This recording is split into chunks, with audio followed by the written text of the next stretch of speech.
বুখারী হাদিস ৬০০।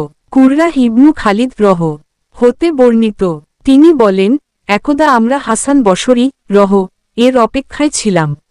তিনি এত বিলম্বে আসলেন যে নিয়মিত সালাত শেষে চলে যাওয়ার সময় ঘনিয়ে আসল।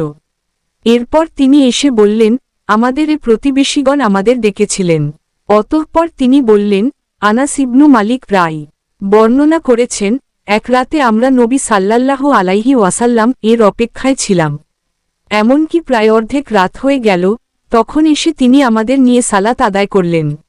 অতঃপর আমাদের সম্বোধন করে তিনি বললেন, জেনে রাখো, লোকেরা সালাত আদায় করে ঘুমিয়ে পড়েছে, তবে তোমরা যতক্ষণ সালাতের অপেক্ষায় ছিলে ততক্ষণ সালাতেই রত ছিলে।